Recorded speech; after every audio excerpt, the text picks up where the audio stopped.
What is going on, ladies and gentlemen? Welcome back to the stream. And today, this is my final upload of the night. And what I'm going to be doing for you guys is we're going to be taking you through our first draft day of this rebuild. We really need to nail this if we want to get this rebuild off on a fast start. So, as you can see right there, we have had an okay start to the season, sitting at 25-32. I'm going to take you through how some of the players in our system have been doing up to this point after the draft. But one thing I want to highlight before we get started is we have really been slammed by the injury bug. So you see a few minor leaguers on there, but really what I want to point out is Frankie Montas went down after 3 starts. Really was on a tear to start the season. Really good 3 starts. You see he was racking up those strikeouts. He'll be back in a couple weeks, fortunately, so we'll get him a couple of starts before the trade deadline to make sure he really has that strong trade value. But he has not been in our rotation for most of the season to this point. And then really kind of unfortunate, Nick Gordon went down with a dislocated ankle after only 4 games and 18 at-bats. Really never got a shot. It remains to be seen whether or not we're going to keep him after this year. I'm leaning towards probably keeping him to give him another chance, but really disappointing. Our reclamation project is unable to even get off the ground before getting a horrible injury like that. So, we're going to start this episode by going to the draft. I've done some pretty extensive scouting, so let's go to the draft there. So, unfortunately, the Oakland Athletics, and we are now, since we took over the Oakland Athletics, don't have a pick until the 18th pick, and I counted the number of blue chip prospects, and unfortunately, there was 17 of them, so we are not going to be getting a blue chip prospect in this first draft, unfortunately. But I did some really good scouting. I'm not quite sure who I want to take. I'm definitely going to want to try to take somebody with 80 potential. So let's see, looking through. Do I want to go pitcher or do I want to go hitter? I went hard on the infield. Okay, I'm not seeing the 80 potentials right now. Third base.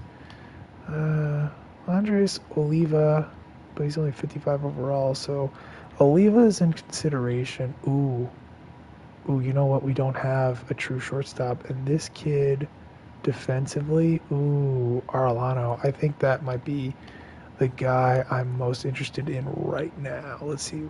Left fielder, more defense, not enough bat. I like my left fielders to be better hitters than defenders. Angel Diaz, not something too special there. Steven Song is pretty good. It's just we are pretty stacked because we got a couple of really young, talented right fielders. Okay, so I'm going to Song that shortstop, and then what are we looking at for pitcher here? Joaquin Veras. I do like that. Javier Lopez. There's a lot of pitchers to like, to be honest. There's quite a few guys that I identified. So I'm going to go with... Yeah, I mean, I don't really have a stud shortstop in the system right now. So I think that because of our depth so far at right field, I'm going to start with David Arellano. I think is how you would say that. So let's see. Hopefully he is as good as scouted. He's an international prospect, and my international scout is pretty good. So Joaquin Veras got taken, which kind of sucks because that's a guy who I really would have liked to take. But let's see what pitchers. So let's see. First off, is that right fielder there? No, he is not. Okay. So still got some good pitchers up here. A couple 80s. So what do we... that's pretty good. Lefty, good. I like that too. This guy's probably my third favorite of the 3. Let's see. Yeah, some other guys. I think a little less stamina there, but more Ks per 9 based on balls. 96, 92. That's a change up. I might go with this kid. He's got 60 overall instead of... he's a 22-year-old, 55 overall. Yeah, I'll go Adam Lindsay. So that's pretty good. I kind of like how those first two picks have gone so far. We got a competitive balance round pick. Okay. Still got a decent amount of guys scouted to green. Let's see. Pitcher, lefty. Not bad. I really don't like guys who throw low 90s. I'm really kind of obsessed with velocity, so I don't think this guy has enough gas for me to like him. Oh, Frank Palmer. This is a guy I probably will target in a couple of rounds because he'd be a nice guy to kind of take a flyer on, but definitely not going to take him right now. Okay, no catchers left. I did have a couple first basemen I liked. I'm going to come back to those guys in a second. 45 overall. 65 overall. Both of those shortstops are okay. This guy's a hit first, hit over hit over power kind of guy. Not a bad guy. I keep an eye on him. All right, I think I'm going to take one of those first basemen. They both look pretty nice, although, 45 overall. That is rough. This looks better. 55 overall. Yeah, all right. Martin Guillen. Take him, 21 years old. And I think what I might do is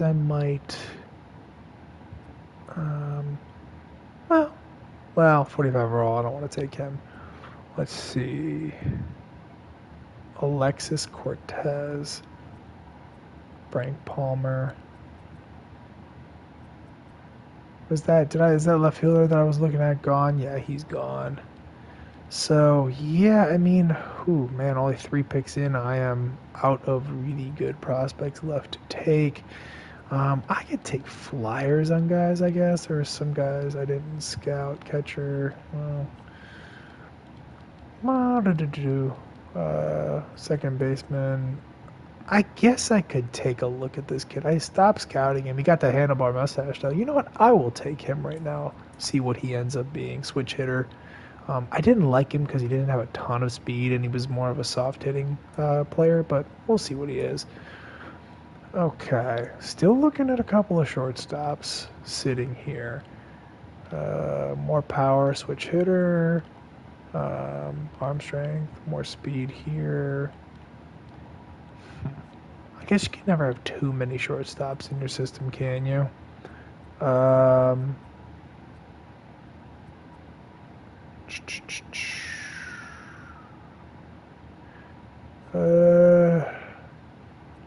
Yeah, you know what? Just because I'm gonna take the switch hitter. I want that little extra power that he brings. Yeah. Okay. We'll do Buford Grant. Yeah, you can't really have too many shortstops, and you can always move them around third base, outfield, whatnot, depending on how your system shakes out. So, all right, yeah. I mean, I didn't scout wide this time, wide and deep. I scouted a lot more of I really want to know a lot about specific players, so that's why I'm kind of out of guys already. Okay. Well, this guy's not so bad. Okay, I'll take him. That's another infielder for me there. All right, last round. I think I'll take a shot on a guy. I have a lot of players discovered, so, wow. I have a lot of players left. So, okay, what did I think about these guys? Fastball, slider, changeup. I didn't like his Ks per 9 numbers. That's why I didn't bother scouting him. Okay, closing pitcher. There is one guy left. He throws lefty. That's interesting. Bobby Campillo. I haven't taken an outfielder. Well, not really any outfielders. Oh. That's interesting. Not great power, but good contact. I think, and then relief pitchers. Here's a guy that throws some smoke. I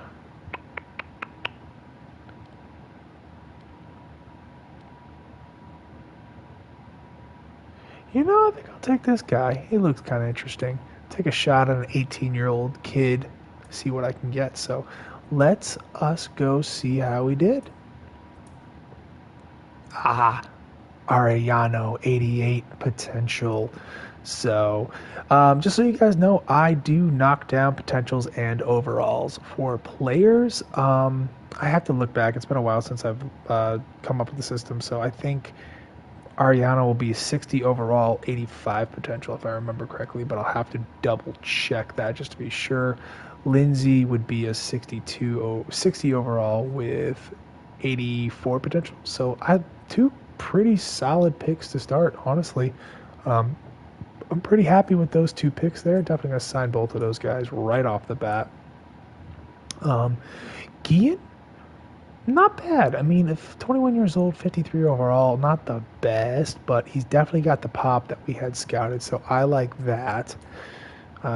Pearson, ooh, he's really far away, 48 overall, but he's only 18 years old, so we can be patient with him. We're just getting started right now, 81 potential, so he'll probably be a 78 potential, so okay, I can take that. Buford Grant, oh, another top-end shortstop. Nice. Yeah, this is a very good first draft class. I'm pretty happy with it. Eduardo Hernandez, not quite good enough. Probably. Should I sign him? Should I not sign him? Yeah, let's sign him. Let's just use organizational depth guys. And then this kid, kind of like what he brings to the table here. Somebody that will be in the consideration for breaking into the majors at some point. Definitely far away, but all right, I am really happy with how that first draft class turned out. Yeah, I mean, Ariano was a strong first draft pick for this class. Gonna have to develop that contact a little bit, but he's got a decent amount of power, really good defense. Yeah, I love it. I'm really happy. Definitely nailed this pick a lot better than I nailed the first pick in my Colorado Rockies franchise last year. So, all right, let's check out how some of the guys are performing. Santiago Espinal, solid average, but not hitting for any power. I'd like to see a little bit more out of him in the average department if his ISO is going to be so low, but not too bad. Tommy LaStella's been having a big year. We might look to move him 305, 393, 483 slash line, so pretty good performances from him. Darren Ruff, even though he's been losing his overall due to regression, he's been playing pretty well, so the Creighton man is playing very well. Joey Gallo has been awful for us. 174, 295, 320. He's looking like his 2020 season all over again. He's going to need to pick it up fast.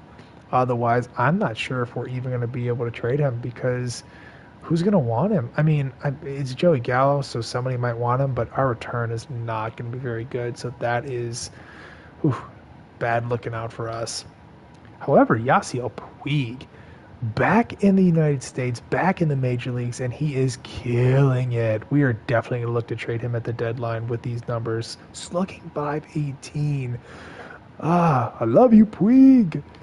Andujar is doing okay. I mean, he's not on-base percentage average are awful, but that's not necessarily surprising considering his career numbers. Slugging percentage is decent, though, and his ISO is up above 190, so not too bad. Still trying to get him some growth in that overall department right now. Lorenzen as the DH hasn't been outstanding. This last line is just okay. He's gotten the two-way player status because he's played so many games. To be honest with you, I probably should be playing the Yerminator in the DH spot at this point because you look at those numbers for him. I don't know. I kind of committed to playing Lorenzen in the DH for at least 1 year, so I don't know. I'll see how things shake up after the trade deadline if I end up wanting to maybe get the Yerminator in somewhere, maybe first base, maybe we'll toss Darren Ruff into the outfield, something like that. We'll figure it out. Anthony Benboom, who had a great opening day, is actually, I'm going to be honest, that's not bad. 235, 326, 403 slugging there with a 729 OPS. I mean, I'm actually kind of surprised at his performance this year. Now, he's playing in a platoon. He's got the strong side against righties, but he gives you good defense. What's his WAR so far? He's got a 1 WAR. I'm actually very impressed with Anthony Benboom to this point of the season. Very impressed, very happy. And then Nicky Lopez, he's actually hitting for a little bit more power than I expected with that slugging at 376. But his average is down in the 250s. I'd like to see him, because he's not hitting for a ton of power, I'd like to see that average creep up at least just south of 300. Let's see, what is his WAR right now? So he's got a 1 WAR. He's playing that great defense, which we know that he can contribute. So, yeah, not the greatest season at the dish from him, but again, still pretty solid WAR. All right, Scott Kingery has been playing a very strong utility role. Obviously, the average and OBP aren't what we would like them to be, but the slugging percentage, 462, so you got to be pretty happy with that, and he's coming in with a .8 WAR so far. Not too bad. Lars Nootbaar also playing pretty well with nice, strong slash line. Actually, 267, 324, 489 for an OPS of 812. We're just looking to get him into the lineup as soon as we can get some trades done at the deadline. He's going to take over an everyday role. Very, very pleased with him. We had to call Zach Short up because of the injury to Nick Gordon. He hasn't had a ton of at-bats, and he hasn't really done much with what he's done so far. He's really just here for depth. Showed you what Yerminator's been doing so far. Rene Pinto, doing pretty well. Man, my catchers are actually doing pretty well. Each of them's taking a different part of the platoon and actually performing pretty well. What is Pinto's WAR?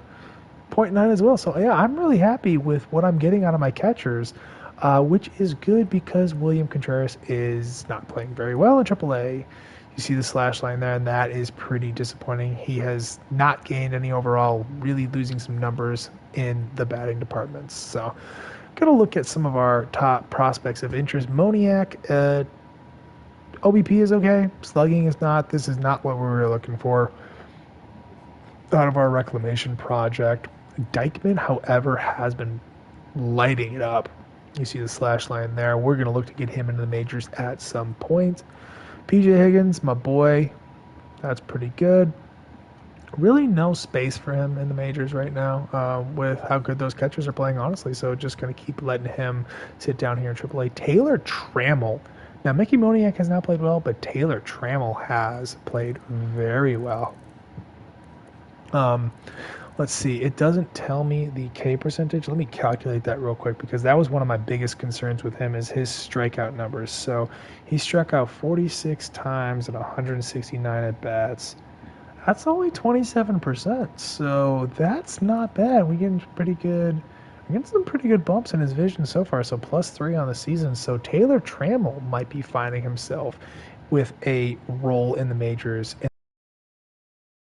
Carter Keyboom, another reclamation project, just not playing well at this point either, so that's not good. He's getting some nice bumps to his ratings, but the performance has not been there.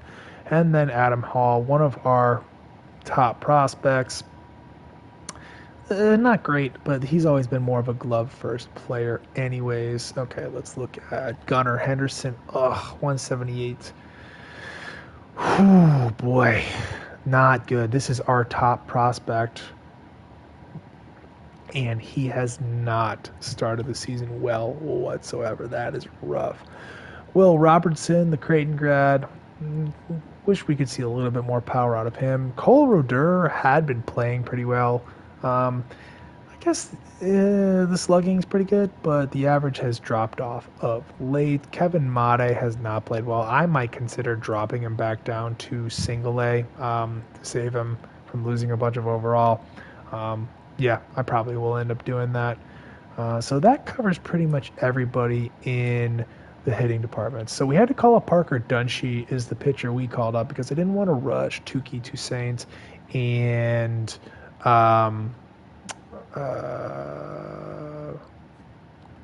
Justice Sheffield. There we go. Into the majors. I want to let them get some work down because, Montas got injured so early in the year. They had just gotten like 1 or 2 starts in the minors. He's actually throwing pretty well. I'm actually very surprised with this. This is a guy that I didn't expect to be part of our future, but he may force our hand with how he's playing so far. Michael Lorenzen hasn't done great at the dish and hasn't been great on the mound either. 489 FIP. Carlos Hernandez, not super great. FIP 466, but not awful. Dallas Keuchel is actually holding his own. I expected things to be a lot worse than this, so I guess I can't complain too much. And then Ty Blatch has been meh. So in the bullpen, Sean Newcomb, 5.03 ERA. What's his FIP? Decent FIP, so that does make me feel a little bit optimistic about it. Walk numbers, not horrible. but an improvement on last year. Home run per nine number's not too bad. So I guess he's just got some pretty bad luck with the hits. So yeah, giving up about one per inning. So I'm feeling optimistic about Sean Newcomb. Carl Edwards Jr. has been awful. Probably not going to keep him past this year. I might try to play some games off screen just to play with him one more time for, nostalgia's sake. But yeah, he's not played well. Jay Jackson's done okay. 4.61 ERA. FIP is actually pretty good, so that's not bad. Jason Adams has been pretty good. What's his FIP? 3.14, so he's been pretty good. Kenyon Middleton, he's got that 6.33 ERA. FIP's not great. Brooks Rally's been pretty good. Decent FIP. Stropey, 4.38, 4.78. So he hasn't been great, but, again, I love me some Stropey, so he'll be here all year. Probably won't trade him. Pierce Johnson has been great. Really good FIP, good, let's see, 13 saves and 3 blown saves. I may look to move him at the deadline. Strike while the iron is hot because he's pitching pretty well. So let's move down.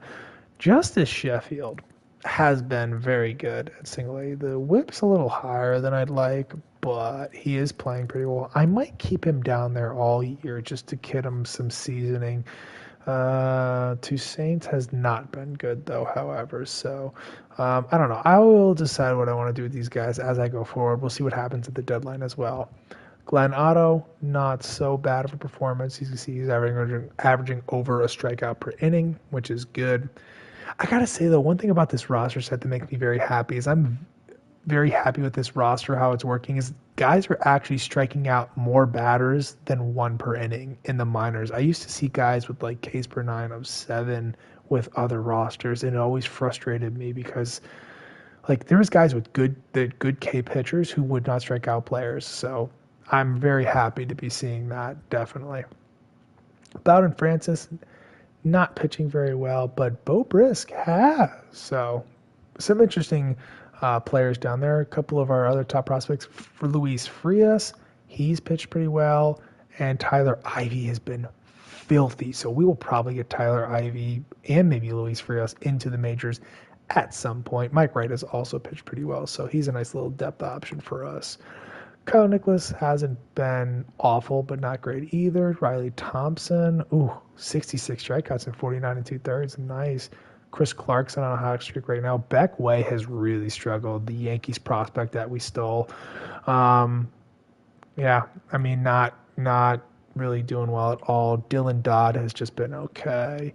Jeremiah Estrada has been filthy. Put him in that long relief role so he can get a lot of work, and it's kind of paying off. Bryce Bonnin, ERA is pretty ugly there as well. And then Abner Uribe. Well, that whip's got to be high because of walks. How many has he walked? 13 and 15 2/3, so that's no surprising whatsoever. So, well, anyways, that is going to be the end of this episode. The team's been playing okay. I'm looking forward to the trade deadline. I'm really hoping that Joey Gallo picks it up down the stretch here so we can get a decent return for him. Definitely some guys that I did not expect to stand out are standing out, so I'm pretty happy about that. And I'm very happy with our first draft class. So that is going to be it for me tonight. I will see you guys all back tomorrow probably to drop the trade deadline episode possibly. We'll see how far along I get. Anyways, in the meantime, between time, I appreciate y'all tuning in, and I'm out of here. Deuces.